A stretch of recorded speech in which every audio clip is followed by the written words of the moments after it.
반갑습니다. 저는 열국지 팩트체크 다른 눈으로 본 열국지를 쓴 강용봉입니다.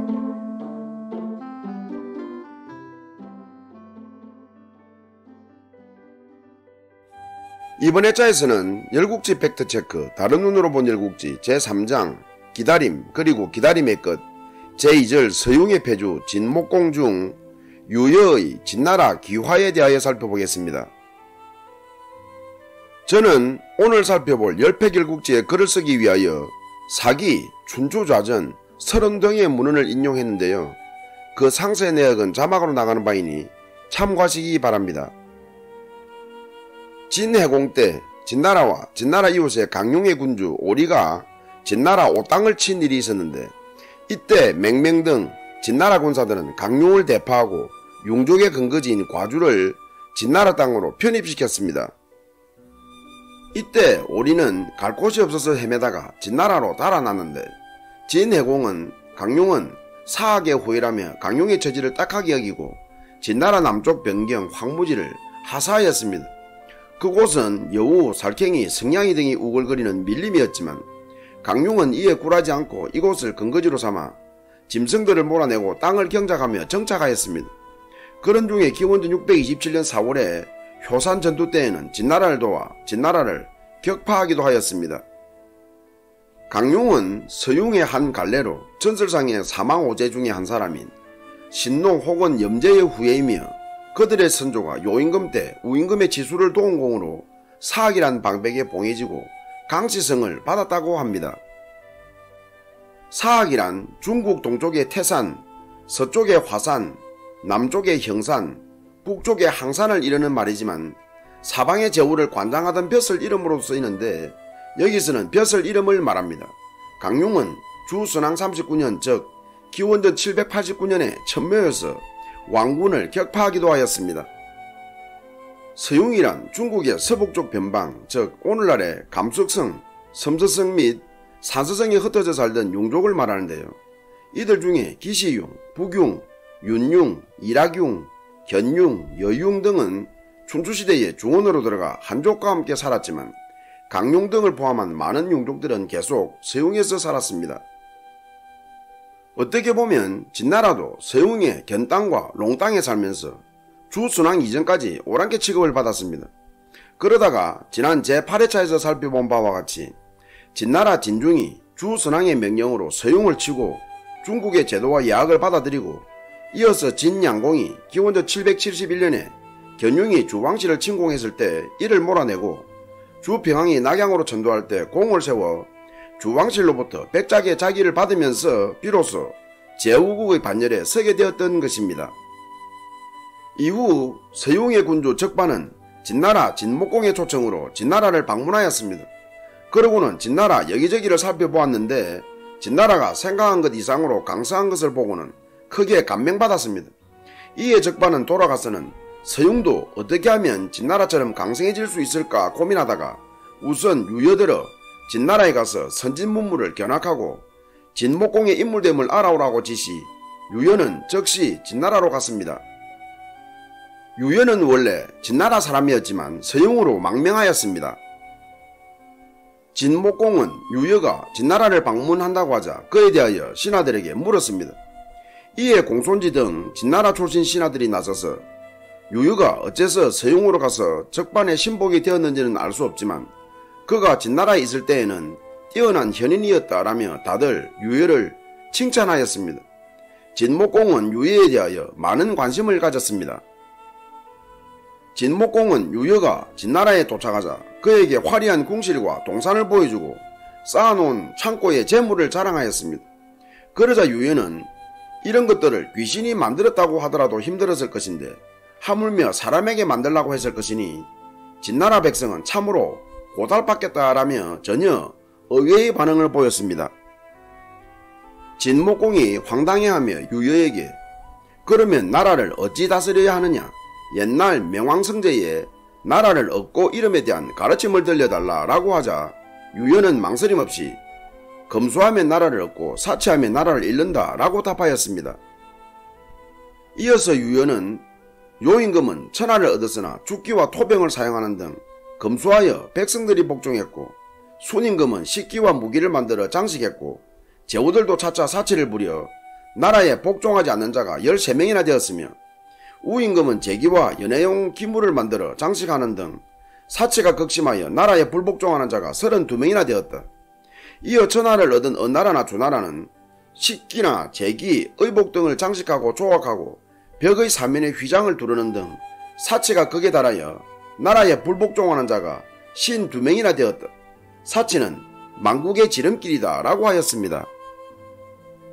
진목공은 유여의 비범함에 감탄하였습니다. 그를 내보낸 후 내사요를 불러 이웃나라에 성인이 있으면 이는 곧 우리에게는 해가 된다고 하던데 유여를 보니 성인인 듯하다. 그를 우리나라 신하로 만들어야 할 것 같은데 어떻게 하면 좋겠는가 라고 물었습니다. 이에 내사요는 적반은 아직 중국의 음악을 들어보지 못했을 것이다.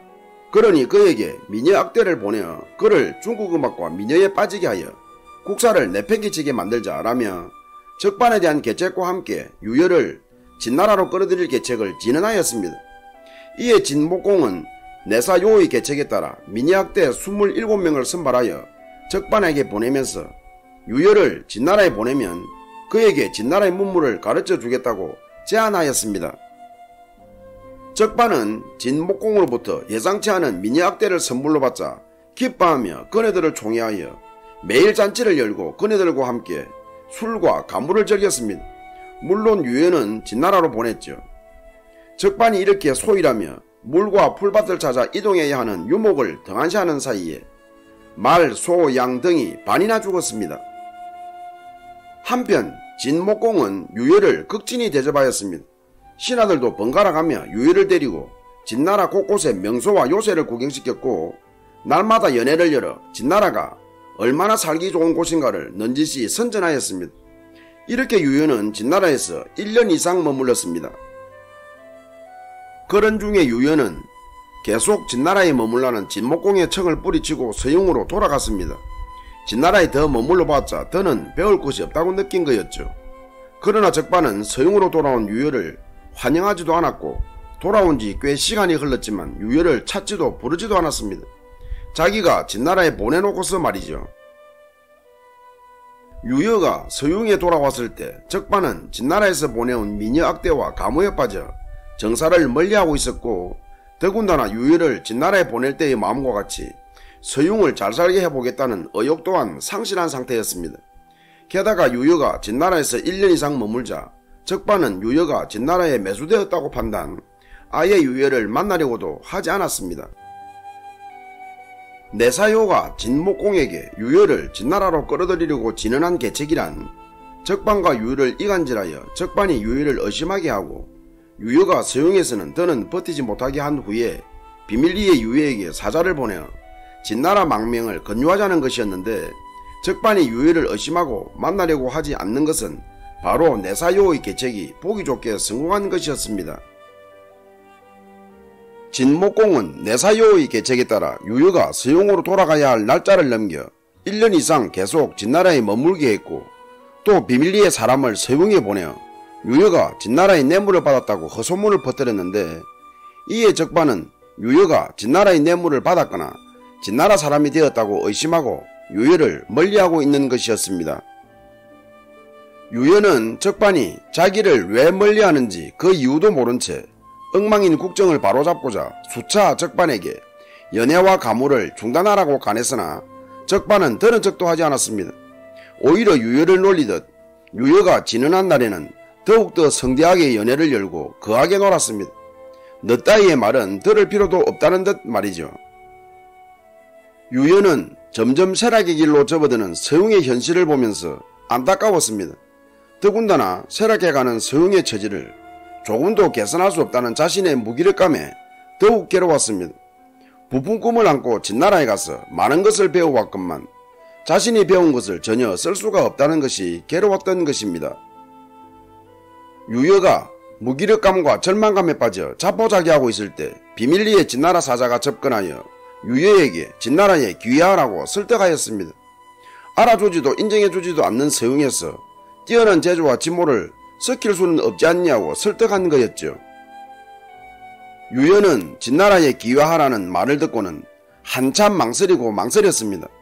당장 아무것도 할 수 없다는 무기력감에서 벗어나 배우고 닦은 재주를 마음껏 써먹을 수 있다는 점에서는 진나라에 가고도 싶었지만 자신이 진나라에서 망명와서 어려울 때 자신을 거두어주고 이때까지 지원해준 적반을 생각하면 선뜻 진나라로 가는 것이 내키지 않았습니다. 유연은 고민하고 고민하다가 다시 한 번 더 마지막이라 생각하고 적반을 찾아갔습니다. 적반이 자신을 만나주면 온 정성을 다해 서용을 바로잡자고 진언할 생각이었습니다. 그래서 적반이 이를 받아들이면 진나라 기하권은 깨끗이 잊을 생각이었습니다. 어쩌면 이때까지 자신의 정성이 부족하여 적반을 감동시키지 못한 것은 아닌가 반성하면서 말이죠. 그러나 적반은 여느 때와 같이 유연을 만나주지 않았습니다. 그러자 유연은 서용을 깨끗이 단념하고 진나라 사자를 따라 진나라로 갔습니다. 자신이 먼저 서용을 배반하지는 않았다는 얄팍한 자기 합리화에 기대어 서용을 떠나는 것이 서글프기는 했지만 그래도 은혜를 입은 적반에게 최소한의 도리는 다했다는 만족감은 들었습니다. 진목공은 진나라에 온 유여를 환영하며 그에게 악영의 벼슬을 내렸습니다.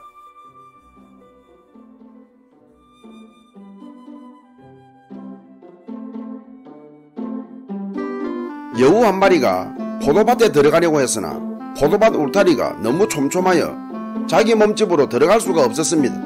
이에 여우는 곰곰이 생각하다가 사흘을 단식하여 살을 뺀 후 울타리 사이를 비집고 밭으로 들어갔습니다.